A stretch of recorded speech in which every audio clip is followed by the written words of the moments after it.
Y llegamos entonces a la última etapa, conocida como axiológica. Surgida a fines del siglo XIX, principalmente en Alemania, a esta etapa la denominamos axiológica por su estrecha relación con la teoría de los valores. La teoría de los valores es el contexto académico por el cual se empiezan a diferenciar las ciencias naturales, propias de la naturaleza, de las ciencias culturales, relacionadas a la actividad humana. Y uno de los elementos para diferenciarlas era que en las ciencias naturales no había preponderancia de los valores en torno al objeto, en cambio en las ciencias culturales el objeto estaba estrechamente relacionado con la valorización que hacíamos de él. Esta distinción nos permite ubicar al derecho como parte de las ciencias culturales, dado que su objeto era valorable y las normas jurídicas encontraban fundamentos en criterios axiológicos superiores y anteriores a toda legislación humana.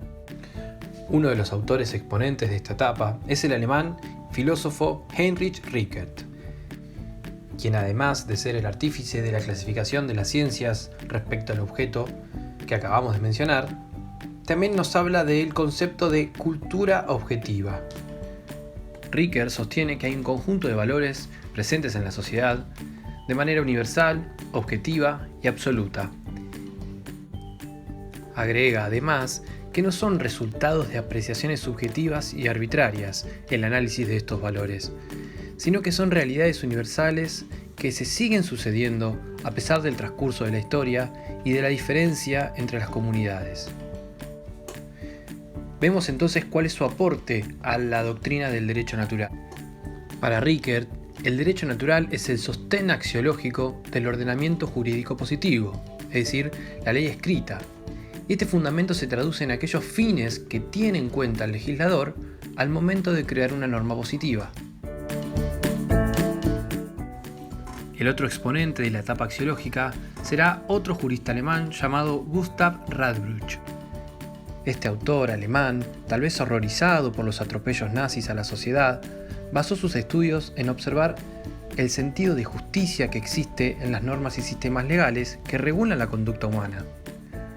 Autor de la fórmula conocida como la injusticia extrema no es derecho, sostenía que si una norma jurídica, a pesar de poseer validez formal y respetar una estructura jurídica, arribaba a una solución extremadamente injusta, no podíamos mencionarla como norma de derecho. Una postura que criticaba fuertemente al positivismo jurídico que comenzaba a imperar en la época. Un dato importante a traer a colación es que su fórmula y su razonamiento fue utilizado años después, cuando cae el muro de Berlín. Durante los años que duró la división de Alemania, los guardianes que cuidaban el muro de Berlín tenían la orden de no dejar pasar a aquellas personas que querían ir del lado oriental hacia el lado occidental.